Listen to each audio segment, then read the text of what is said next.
yo llegué a pelear drogado y aún así ganaba. Cuando el máximo ídolo del boxeo mexicano dice eso, ya no estamos hablando de deporte, estamos hablando de algo mucho más oscuro. Durante años, México vio a un guerrero invencible, un hombre que jamás retrocedía, un campeón que parecía hecho de hierro, 87 victorias consecutivas, 3 divisiones, una leyenda que nunca caía. Pero mientras el país celebraba cada triunfo, había una verdad que no salía en televisión, una verdad que no cabía en los titulares, una verdad que se escondía antes de subir al ring. Porque Julio César Chávez no solo peleaba contra sus rivales, peleaba contra algo que llevaba dentro, algo que no se apagaba con cinturones, algo que no se calmaba con aplausos. De una familia humilde, lógicamente no nos estábamos muriendo de hambre, pero sí teníamos mucha necesidad. Este video no va de una derrota, va de cómo alguien puede ganar durante más de 10 años seguidos mientras se destruye por dentro sin que nadie lo detenga. Quédate hasta el final, porque la historia de Chávez no es la de un campeón que cayó, es la de un hombre que sobrevivió por pura inercia hasta que el cuerpo y la mente dijeron basta. Dale like y suscríbete, porque aquí no glorificamos el mito, entramos en la parte que dolió, la parte que casi lo mata y que durante años nadie quiso escuchar. Hay leyendas que nacen en el ring, que se construyen golpe a golpe, victoria tras victoria, hasta convertirse en algo más grande que un simple deportista. Leyendas que representan el orgullo de todo un país, que encarnan los sueños de millones, que se convierten en símbolos vivientes de lo que significa luchar, resistir, nunca rendirse. Julio César Chávez fue una de esas leyendas. Durante más de una década fue el mejor boxeador del mundo, libra por libra, el hombre que nunca perdía, el mexicano que peleaba con el corazón de un guerrero azteca. Ganó títulos en 3 divisiones diferentes, defendió sus cinturones más de 20 veces, tuvo un récord de 87 victorias consecutivas sin una sola derrota. Era invencible, intocable, el gran campeón mexicano. Pero detrás de esa imagen de guerrero invencible, detrás de esos puños que destrozaban a cualquier rival, había un hombre profundamente roto. Un hombre que peleaba no solo contra sus oponentes en el ring, sino contra demonios que nadie podía ver. Un hombre que subía al cuadrilátero bajo los efectos de las drogas, que golpeaba a su esposa en privado, que intentó quitarse la vida varias veces porque el dolor era demasiado grande para soportarlo. Esta es la historia de Julio César Chávez, el gran campeón de México. Pero también es la historia de un hombre que estuvo al borde del abismo durante años, que tocó fondo una y otra vez, que perdió casi todo antes de encontrar una forma de salvarse. Una historia que no termina con gloria en el ring, sino con una lucha mucho más difícil, la lucha contra uno mismo. Ciudad Obregón, Sonora, México, 1962. Es una ciudad del noroeste mexicano, tierra de calor extremo, de desierto, de gente trabajadora que vive del campo, de la agricultura, de lo que la tierra árida puede dar. Y en esa ciudad, el 12 de julio de ese año nació Julio César Chávez González. Su familia era pobre, tremendamente pobre. Su padre, Rodolfo Chávez, trabajaba como empleado del ferrocarril, un trabajo duro que apenas alcanzaba para mantener a la familia. Su madre, Isabel González, se ocupaba de la casa y de los 10 hijos que tuvo. 10 hijos en una casa pequeña, con un solo sueldo, en una ciudad donde las oportunidades eran escasas. No había lujos, no había caprichos, Muchas veces no había ni siquiera lo suficiente para comer. Los niños crecían compartiendo todo, durmiendo varios en la misma cama, usando ropa heredada que pasaba de hermano en hermano hasta que ya no servía más. Julio creció en las calles, no porque quisiera, sino porque no había otra opción. Desde muy pequeño tuvo que trabajar para ayudar a su familia. Vendía periódicos en las esquinas, limpiaba parabrisas en los semáforos, hacía mandados por unas monedas. A los 6 años ya estaba en la calle buscando cómo ganarse algo de dinero, cómo aportar aunque fuera un poco, para que en su casa hubiera comida ese día. Y la escuela quedó en segundo plano. Fue algunos años, aprendió a leer y escribir lo básico, pero nunca terminó ni siquiera la primaria. Porque cuando tienes hambre, cuando ves a tu madre preocupada porque no hay dinero, cuando sabes que tus hermanos menores dependen de que traigas algo a casa, la educación se convierte en un lujo que no te puedes permitir. Las calles de Ciudad Obregón en los años 60 y 70 no eran un lugar seguro para un niño. Había violencia, había pandillas, había drogas empezando a filtrarse en los barrios pobres. Y Julio vio todo eso, vio peleas, vio a gente golpeada, vio cómo la violencia era parte del día a día. Y aprendió que si querías sobrevivir en las calles, tenías que saber defenderte, tenías que ser duro, tenías que demostrar que no eras débil, que no eras alguien a quien se pudiera molestar sin consecuencias. Y Julio aprendió a pelear. Peleaba con otros niños, peleaba con adolescentes más grandes, peleaba con quien fuera necesario. Y era bueno, tenía algo natural, una forma de mover las manos, de esquivar golpes, de contraatacar con precisión. Y la gente empezó a notarlo. A los 16 años, uno de sus hermanos mayores lo llevó a un gimnasio de boxeo. Era un lugar humilde, con un ring desgastado, con sacos de arena que habían visto mejores días, con un entrenador que trabajaba más por pasión que por dinero. Pero ahí, en ese gimnasio, Julio encontró algo. Encontró que cuando boxeaba, cuando se ponía los guantes y entraba al ring, todo lo demás desaparecía. El hambre, la pobreza, las preocupaciones, todo quedaba fuera. Y solo quedaba él y su rival, y la certeza de que si peleaba bien, si daba todo, podía ganar. Y empezó a entrenar.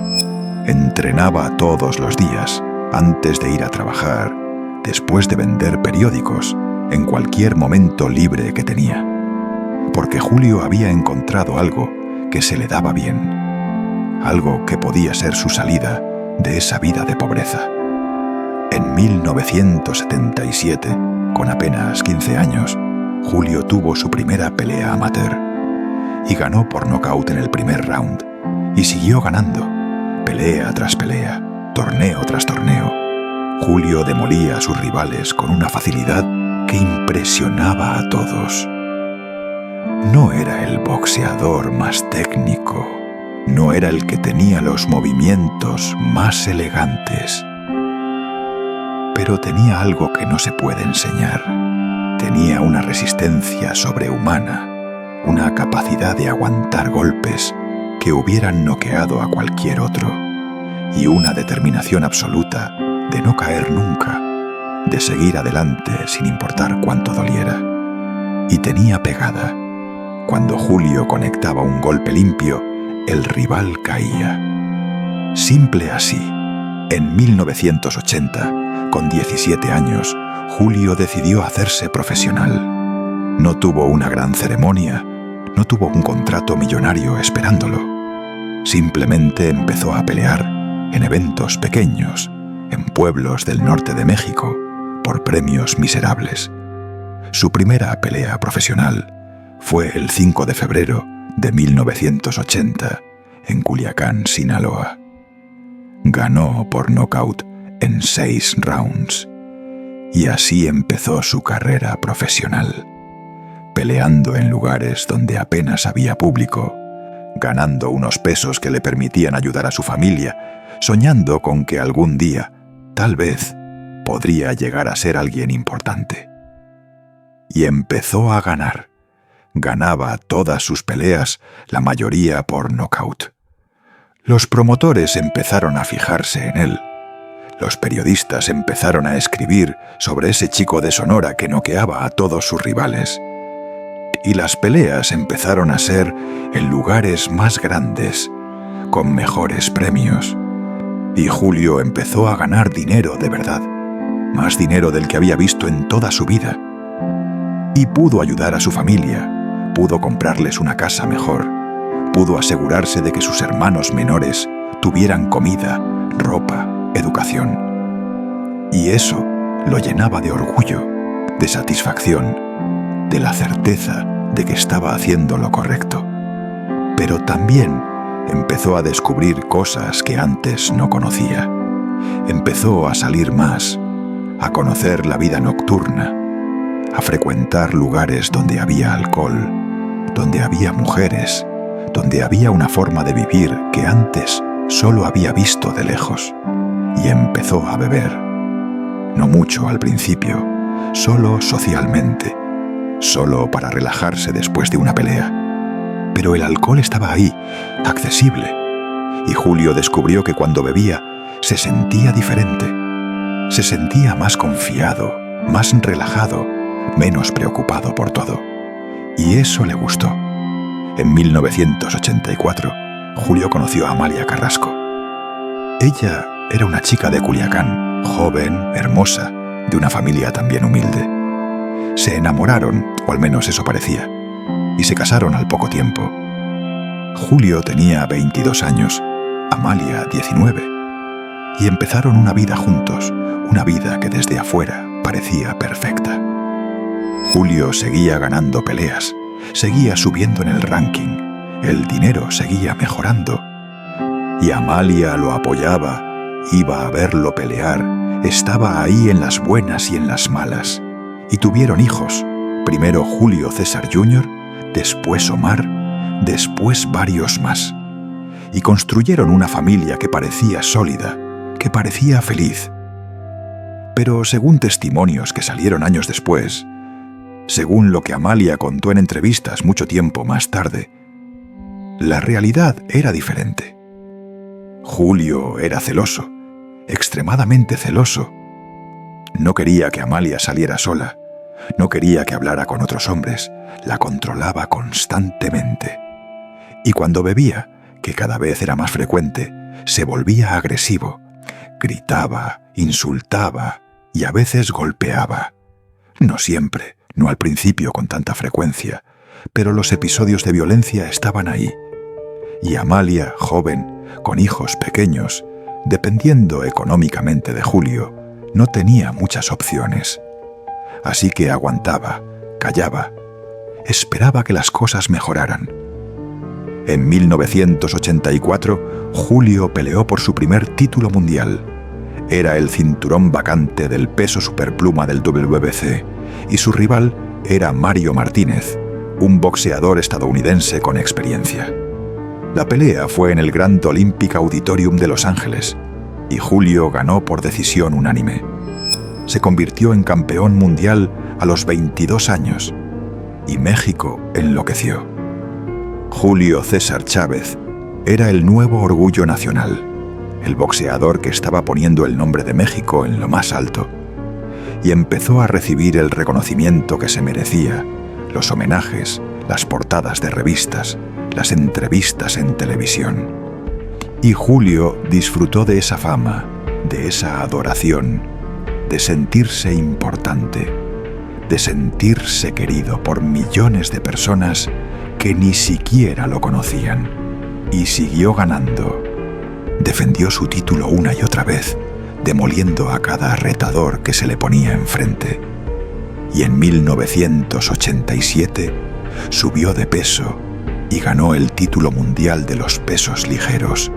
Y después, en 1989, ganó el de los superligeros. y en 1994 el de los Welter Jr.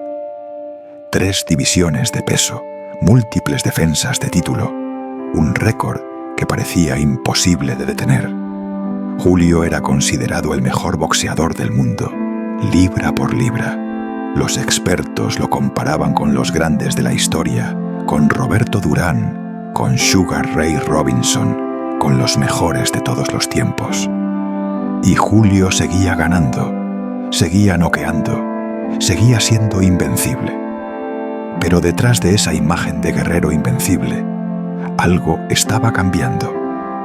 Algo oscuro estaba creciendo dentro de Julio, algo que él mismo no entendía o no quería enfrentar. Porque en algún momento de esos años de gloria, Julio empezó a consumir cocaína. Nunca quedó claro exactamente cuándo fue la primera vez, quién se la ofreció, en qué circunstancias. Pero lo que sí se sabe, porque Julio mismo lo admitió años después, es que durante gran parte de su carrera como campeón, consumía cocaína con regularidad. No solo en su vida personal, no solo en las fiestas o en los momentos de descanso, la consumía durante los campamentos de entrenamiento. La consumía días antes de las peleas. Y según él mismo confesó después, hubo peleas donde subió al ring bajo los efectos de la cocaína. Y eso es algo que muchos no pueden entender. ¿Cómo alguien puede pelear, puede ser campeón mundial, puede ganar peleas tras peleas mientras está consumiendo drogas? Pero la realidad es que la cocaína, en las dosis y en las circunstancias adecuadas, puede hacer que te sientas invencible. Te da una energía artificial, una confianza exagerada, una sensación de que no hay nada que no puedas hacer. Y para Julio, que ya era un guerrero natural, que ya tenía una resistencia sobrehumana, la cocaína amplificaba todo eso. Lo hacía sentirse aún más fuerte, aún más rápido, aún más seguro de que iba a ganar. Pero la cocaína también tiene un precio. Y ese precio Julio lo estaba pagando, aunque todavía no lo supiera. Porque la cocaína destruye el cuerpo poco a poco, afecta el corazón, afecta el cerebro, afecta tu capacidad de pensar con claridad. Y afecta tu mente, te hace dependiente, te hace creer que la necesitas para funcionar, que sin ella no eres el mismo. Y Julio cayó en esa trampa. Empezó a consumir no solo para sentirse bien, sino porque sentía que la necesitaba, que sin ella no podía pelear igual, que sin ella no era el campeón que todos esperaban que fuera, y nadie en su entorno lo detuvo. O si alguien lo sabía, decidió no decir nada, porque Julio estaba ganando, estaba trayendo dinero, estaba siendo el campeón. Y mientras eso siguiera pasando, mientras siguiera dando victorias, todo lo demás era secundario. Su entrenador no preguntaba, sus promotores no preguntaban, sus managers no preguntaban. O si preguntaban, Julio negaba todo, y ellos aceptaban esa negación porque era más fácil, porque confrontarlo significaba poner en riesgo el negocio, y su familia sufría las consecuencias. Amalia veía que Julio estaba cambiando, veía que pasaba noches sin dormir, que tenía cambios de humor extremos, que a veces estaba eufórico y otras veces caía en depresiones profundas, y veía que la violencia aumentaba. Julio la golpeaba con más frecuencia, con más intensidad, y Amalia intentó hablar con él, intentó ayudarlo, intentó hacerle ver que algo estaba mal, pero Julio no escuchaba, o no quería escuchar, porque admitir que tenía un problema significaba admitir debilidad, y Julio no podía permitirse ser débil. Él era el campeón, el gran Julio César Chávez, el guerrero mexicano, y los guerreros no tienen debilidades. En 1990, Julio tuvo una de las peleas más importantes de su carrera. Enfrentó a Meldrick Taylor, un boxeador estadounidense invicto, rápido, técnico, que muchos creían que podía vencer a Julio. La pelea fue en el Hilton de Las Vegas y fue transmitida por televisión a todo el mundo. Y durante 11 rounds, Taylor dominó. Era más rápido que Julio, esquivaba sus golpes, lo golpeaba con combinaciones precisas. Y cuando empezó el round 12, el último, Taylor iba ganando claramente en las tarjetas de los jueces. Solo tenía que sobrevivir 3 minutos más y sería el nuevo campeón. Pero Julio no se rindió. Julio nunca se rendía. Y en los últimos segundos del round 12, con apenas 2 segundos para que terminara la pelea, Julio conectó una serie de golpes devastadores que dejaron a Taylor tambaleándose. El árbitro lo vio. Vio que Taylor no podía defenderse y detuvo la pelea. Julio ganó por nocaut técnico a falta de 2 segundos. Fue una de las victorias más dramáticas en la historia del boxeo. Uno de esos momentos que quedan grabados para siempre.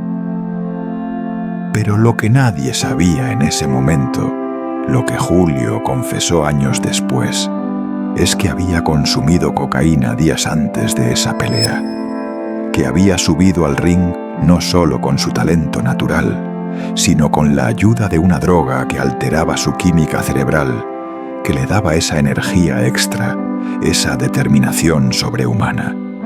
Y cuando uno sabe eso, cuando uno ve esa pelea con esa información, todo se ve diferente. Ya no es solo la historia del guerrero que nunca se rinde, es la historia de un hombre que estaba haciendo trampa, no solo contra su rival, sino contra sí mismo. Y las peleas seguían. Julio seguía ganando, seguía defendiendo sus títulos, seguía siendo el orgullo de México. En 1992 peleó contra Héctor Camacho, un boxeador puertorriqueño carismático y habilidoso. Julio lo dominó completamente, ganó por decisión unánime. En 1993 peleó contra Greg Haugen, un estadounidense que había hablado mucho antes de la pelea, que había insultado a México, que había dicho que Julio no era tan bueno como todos creían. Y Julio lo destrozó. Lo noqueó en el 5º round frente a más de 100.000 personas en el Estadio Azteca de la Ciudad de México.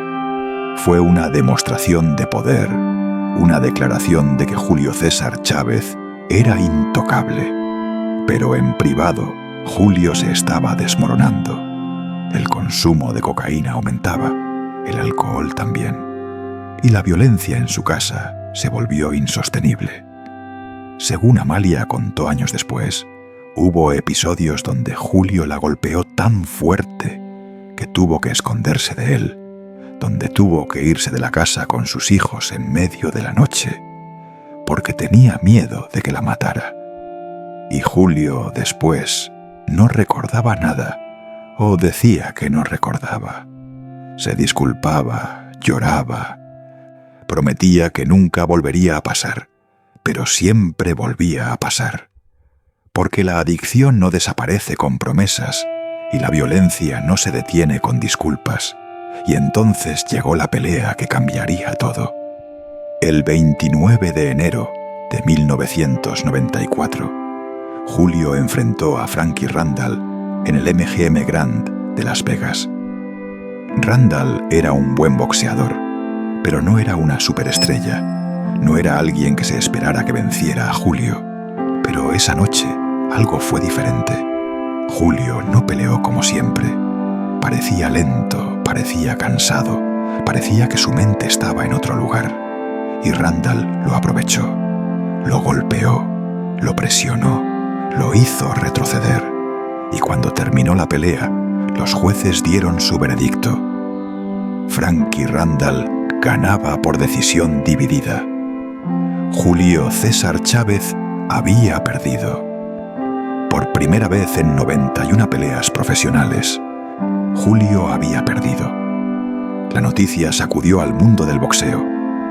El invencible había caído y México estaba en shock. ¿Cómo había pasado? qué había salido mal, y las teorías empezaron a circular. Algunos dijeron que Julio estaba viejo, que ya había pasado su mejor momento. Otros dijeron que no había entrenado bien, que había subestimado a su rival. Pero nadie hablaba de lo que realmente pasaba. Nadie hablaba de las drogas, del alcohol, de la vida que Julio estaba viviendo lejos de los reflectores. Julio quedó devastado por esa derrota, no solo porque había perdido su invicto, sino porque sintió que había decepcionado a todos, a su país, a sus fans, a su familia, y cayó en una depresión profunda. Y la forma en que lidiaba con esa depresión era consumiendo más drogas, bebiendo más alcohol. Y el ciclo se volvía cada vez más destructivo, cada vez más peligroso. Pero Julio era un guerrero, y los guerreros no se quedan caídos. 4 meses después, en mayo de 1994, Julio tuvo la revancha contra Randall, y esta vez ganó, recuperó su título, demostró que la derrota anterior había sido solo un tropiezo. Pero la realidad era que Julio ya no era el mismo. Su cuerpo estaba deteriorado por años de abuso, por las drogas, por el alcohol, por las peleas duras. Y aunque siguió peleando algunos años más, aunque siguió ganando algunas peleas, ya no era el Julio invencible de antes. En 1996, Julio enfrentó a Oscar de la Hoya, la nueva estrella del boxeo. El chico dorado que todos decían que sería el próximo gran campeón. La pelea fue en el Caesars Palace de Las Vegas y fue uno de los eventos más esperados del año. Y Julio peleó con todo lo que tenía, peleó con su corazón, con su orgullo, con esa determinación que nunca lo abandonaba. Pero no fue suficiente. De la Hoya era más joven, más rápido, más fresco. Y en el cuarto round, el córner de Julio decidió detener la pelea. Julio no estaba en condiciones de continuar. Y ahí, frente a millones de personas, Julio sufrió su segunda derrota. Y esta vez fue más dolorosa, porque no fue una decisión cerrada, fue una derrota clara, definitiva. Y después de esa pelea, Julio debería haberse retirado. Cualquier persona que lo quisiera, que se preocupara por él, le habría dicho que ya era suficiente, que ya había logrado más que ningún otro boxeador mexicano, que era momento de colgar los guantes y cuidar su salud. Pero Julio no se retiró. Siguió peleando cada vez contra rivales menores, cada vez en eventos más pequeños, cada vez por menos dinero. Porque no sabía ser otra cosa más que boxeador. Porque sin el ring, sin las peleas, sin ese propósito, Julio no sabía quién era. Y en esos años finales de su carrera, las adicciones empeoraron. Julio consumía cocaína casi a diario.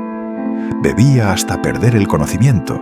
Pasaba días enteros en fiestas, en situaciones peligrosas, con personas que no le convenían. Y su familia lo veía destruirse y no podía hacer nada. Amalia intentó intervenir. Intentó convencerlo de que buscara ayuda, pero Julio se negaba. Decía que no tenía ningún problema, que podía parar cuando quisiera, que solo estaba pasando por un mal momento. Pero no era un mal momento. Era una caída en picada, un descenso al infierno del que parecía no haber retorno. Y entonces llegó el momento más oscuro de todos. En el año 2000, después de una noche de consumo excesivo de cocaína y alcohol, Julio intentó suicidarse. Según él mismo contó años después, estaba en su casa, solo, sumido en una depresión tan profunda que sentía que no podía seguir viviendo. Sentía que había fallado como boxeador, como esposo, como padre. Sentía que no tenía nada más que ofrecer, que su vida había terminado. Y tomó una pistola y se la puso en la cabeza. y estuvo ahí, con el dedo en el gatillo, decidiendo si jalar o no. Y no lo hizo. Algo lo detuvo. Tal vez pensó en sus hijos, tal vez pensó en su madre, tal vez simplemente no tuvo el valor. Pero bajó el arma y no se disparó. Y esa noche fue un punto de quiebre. No inmediatamente, no de manera instantánea, pero fue el comienzo de un proceso. Porque Julio finalmente entendió que si seguía así, iba a morir. Que la cocaína, el alcohol, la depresión, todo eso lo estaba matando lentamente y que necesitaba ayuda, ayuda real, ayuda profesional. Y empezó a buscar esa ayuda. No fue fácil. Hubo recaídas, hubo momentos donde volvió a consumir, donde volvió a caer en los mismos patrones. Porque la adicción no se cura de un día para otro. No desaparece porque quieras que desaparezca. Es una batalla constante, diaria, que requiere esfuerzo, disciplina, apoyo. Y Julio tuvo que aprender eso de la manera difícil. En 2004, Julio ingresó a un centro de rehabilitación en Estados Unidos. Fue su primer intento serio de dejar las drogas, de enfrentar sus demonios.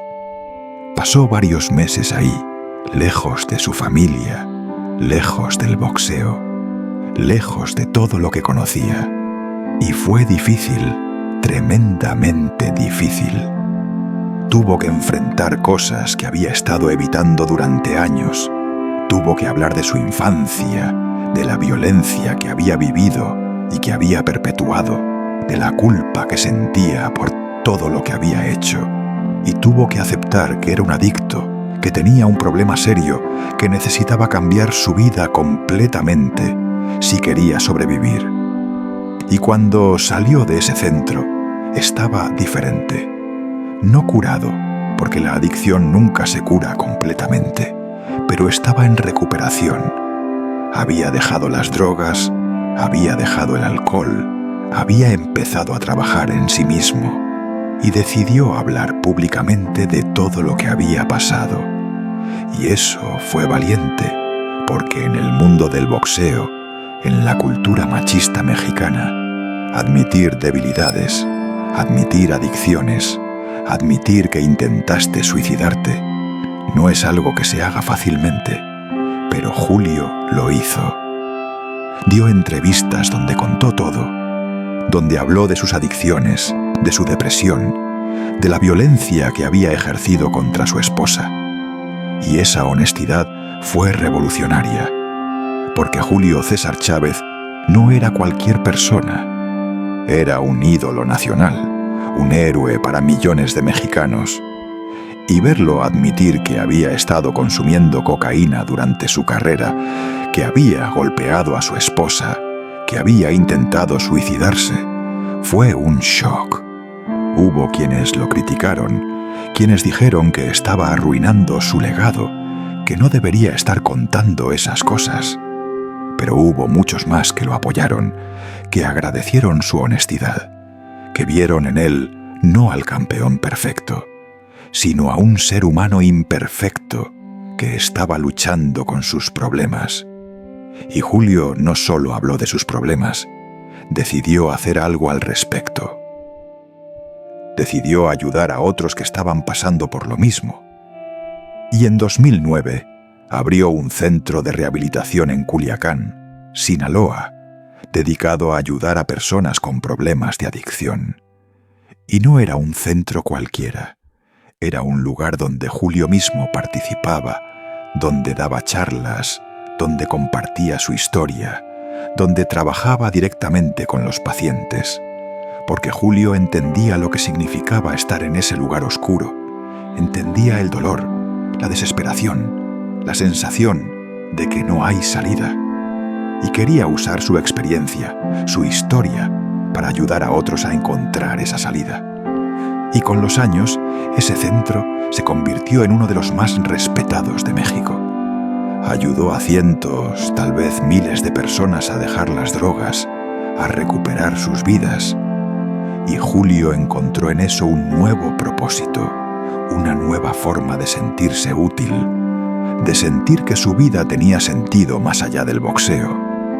Porque ayudar a alguien a salir de las drogas, ayudar a alguien a no suicidarse, a recuperar a su familia, eso es más importante que cualquier título mundial. Pero su relación con Amalia nunca se recuperó completamente. Aunque Julio dejó las drogas, aunque dejó el alcohol, aunque empezó a trabajar en sí mismo, el daño que había causado durante años era demasiado profundo. Amalia había sufrido demasiado, había vivido demasiado miedo, demasiada violencia. Y aunque nunca se divorciaron oficialmente, aunque siguieron siendo familia por sus hijos, la relación de pareja estaba rota de una manera irreparable. Y Julio lo aceptó. Aceptó que había consecuencias por sus acciones, que no todo se podía arreglar con disculpas, que había perdido algo que nunca iba a recuperar. Y habló públicamente sobre la violencia que había ejercido. Y eso también fue valiente, porque en una sociedad donde la violencia doméstica es tan común, donde muchos hombres no ven nada malo en golpear a sus parejas, ver a un ídolo como Julio admitir que había hecho eso, que estaba mal, que se arrepentía profundamente, fue importante. No justificó su comportamiento, no puso excusas, simplemente admitió que había sido un maltratador, que había causado dolor, que estaba tratando de ser mejor persona. Y sus hijos lo perdonaron, o al menos algunos de ellos. Julio César Chávez Jr., su hijo mayor, se convirtió también en boxeador profesional, y aunque su carrera no alcanzó la grandeza de su padre, tuvo sus propios logros, ganó su propio título mundial. Y la relación entre padre e hijo fue complicada, porque Julio Jr. también luchó con sus propios demonios, con sus propias adicciones. Y Julio vio en su hijo un reflejo de sí mismo, vio cómo los patrones se repetían, cómo la adicción se transmitía de generación en generación, y trató de ayudarlo, de estar ahí para él de una manera que otros no habían estado para él. Pero no siempre fue suficiente, porque al final cada persona tiene que recorrer su propio camino, enfrentar sus propias batallas. Y Julio siguió siendo una figura pública, pero diferente. Ya no era el guerrero invencible, ya no era el campeón perfecto.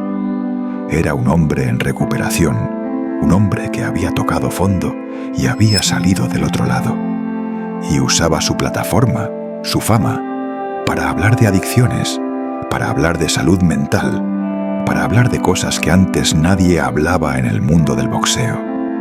En 2017, Julio fue internado de emergencia en un hospital con un coágulo en el cerebro. Fue una situación grave que pudo haberlo matado. Y los médicos dijeron que era el resultado de años de golpes recibidos en el ring, de años de abuso de sustancias, de años de maltrato a su propio cuerpo. Y Julio sobrevivió, se recuperó, pero quedó claro que su cuerpo estaba pagando el precio de todo lo que había vivido. Y Julio aceptó eso también. Aceptó que las decisiones que había tomado, la vida que había vivido, tenían consecuencias, y que algunas de esas consecuencias eran permanentes.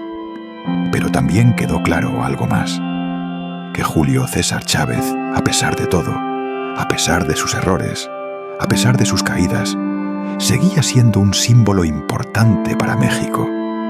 No el símbolo perfecto que había sido en los 80 y 90, sino un símbolo más humano, más real.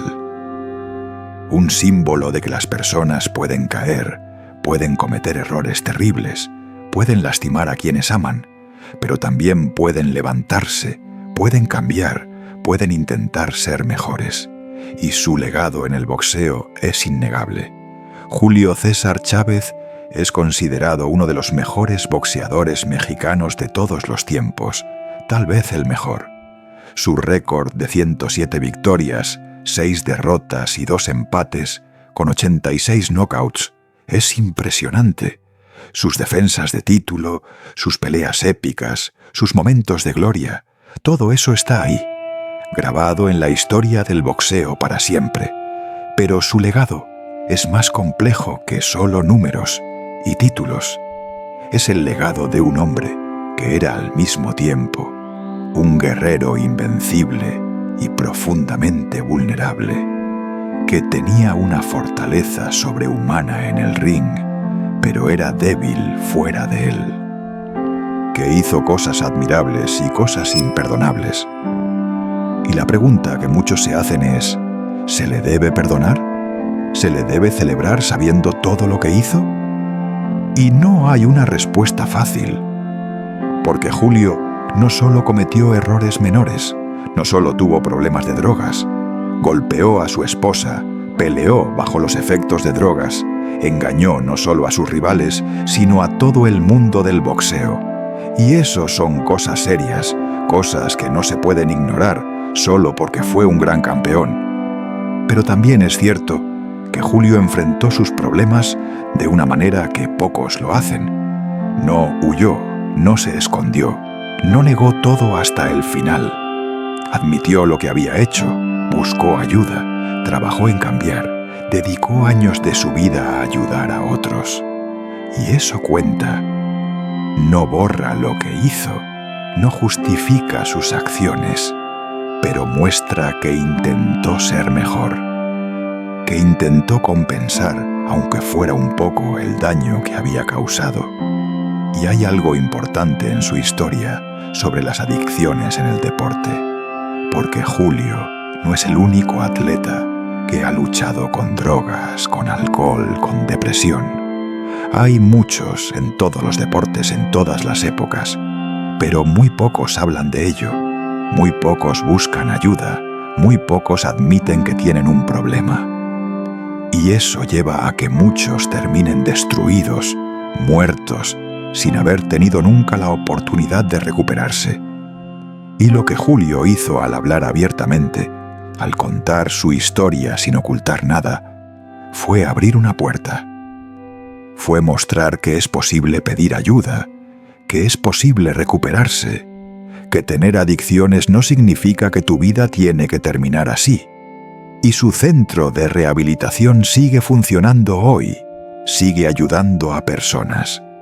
Y Julio sigue involucrado, sigue dando charlas, sigue siendo una presencia constante en ese lugar. Y las personas que han pasado por ahí, las que han sido ayudadas por Julio, hablan de él con gratitud, con admiración, porque saben que él entiende lo que están pasando de una manera que ningún terapeuta que no haya vivido lo mismo puede entender. Y su relación con el boxeo también cambió. Julio ya no pelea, obviamente, pero sigue siendo una figura importante en el deporte. Comenta peleas, da entrevistas, aparece en eventos. Y cuando habla de boxeo, habla con una sabiduría que solo viene de haber vivido todo, de haber estado en la cima y en el fondo, de haber ganado todo y perdido todo. Y los jóvenes boxeadores lo escuchan, lo respetan, aprenden de él. No solo de su técnica, no solo de sus victorias, sino de sus errores, de sus caídas, de lo que no se debe hacer. Y cuando uno ve a Julio hoy, ya con 60 y tantos años, con el rostro marcado por los años y por las peleas, con el cuerpo que ya no es el de un atleta pero que todavía lleva las marcas de lo que fue, es imposible no sentir una mezcla de emociones. Hay admiración por lo que logró, por las peleas que ganó, por los momentos de gloria que regaló. Hay tristeza por todo lo que sufrió, por las adicciones que lo consumieron, por la violencia que ejerció. Hay esperanza por el hecho de que se recuperó, de que encontró una forma de salir de ese pozo oscuro. Y hay preguntas que probablemente nunca tendrán respuesta completa, porque la historia de Julio César Chávez no es una historia simple. No es la historia del héroe perfecto que triunfa y vive feliz para siempre. Tampoco es la historia del villano que hace cosas terribles y paga por ellas. Es algo más complicado, más humano, más real. Es la historia de alguien que tuvo un talento extraordinario, pero también demonios extraordinarios. De alguien que alcanzó la cima del mundo, pero casi muere en el camino. De alguien que lastimó profundamente a las personas que amaba, pero que después trabajó para enmendarlo. De alguien que engañó, que mintió, que hizo trampa, pero que después admitió todo y trató de ser mejor. Y tal vez la lección más importante de su historia no es sobre el boxeo, no es sobre ganar o perder peleas, es sobre la fragilidad humana, sobre cómo incluso las personas más fuertes, físicamente, pueden ser increíblemente débiles en otros aspectos, sobre cómo el éxito no te protege de la adicción, de la depresión, de los problemas mentales, sobre cómo el dinero y la fama no te hacen feliz si por dentro estás vacío, y sobre cómo nunca es demasiado tarde para buscar ayuda, para admitir que tienes un problema, para intentar cambiar, porque Julio César Chávez pudo haber muerto, pudo haber sido otra estadística más, otro deportista brillante que terminó destruido por las drogas, otro nombre en la larga lista de talentos desperdiciados. Pero no lo fue, porque en algún momento, en ese momento oscuro donde tenía la pistola en la cabeza, decidió no jalar el gatillo. Y esa decisión, esa única decisión de no rendirse, de seguir viviendo aunque no supiera cómo, fue el comienzo de todo lo demás. De la rehabilitación, de la recuperación, de la posibilidad de una segunda oportunidad.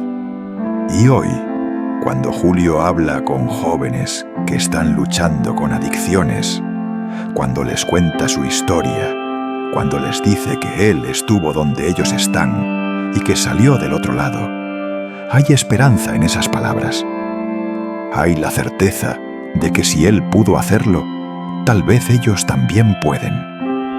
Y eso es más valioso que cualquier cinturón mundial, que cualquier récord, que cualquier victoria en el ring. Y su familia, aunque rota, sigue ahí. Amalia, a pesar de todo lo que sufrió, nunca habló mal de Julio públicamente después de que él se recuperó. No justificó lo que él hizo, no dijo que estaba bien, pero tampoco lo destruyó. Y eso también muestra algo sobre ella, sobre su carácter, sobre su capacidad de ver a Julio no solo como el hombre que la golpeó, sino también como el padre de sus hijos, como alguien que estaba enfermo, como alguien que necesitaba ayuda. Y sus hijos, aunque algunos tuvieron sus propias luchas, sus propios problemas, mantienen una relación con él. No es perfecta, tiene sus complicaciones, pero están ahí. Y Julio sigue trabajando en sí mismo. La recuperación de la adicción no es algo que termina, es algo que dura toda la vida. Es una lucha diaria, constante, que requiere vigilancia, que requiere esfuerzo. Y Julio lo sabe. Va a reuniones de grupos de apoyo, trabaja con terapeutas, se rodea de personas que lo ayudan a mantenerse sobrio. Y lleva más de 15 años sin consumir cocaína, sin beber alcohol. Y eso es un logro enorme, un triunfo que tal vez es más grande que cualquiera de sus victorias en el ring. Porque vencer a un rival en el boxeo es difícil, requiere preparación, estrategia, fuerza.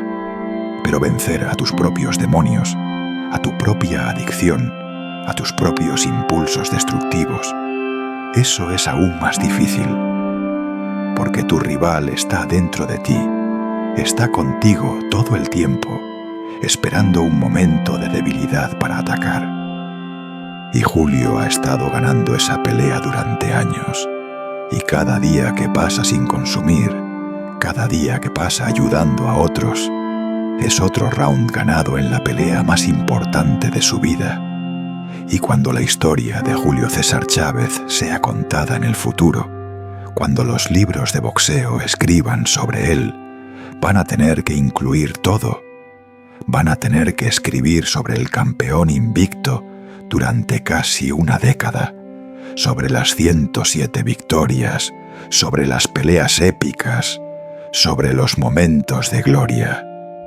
Pero también van a tener que escribir sobre las drogas, sobre el alcohol, sobre la violencia doméstica, sobre el intento de suicidio, y van a tener que escribir sobre la recuperación, sobre el trabajo que hizo para cambiar, sobre las vidas que salvó después con su centro de rehabilitación.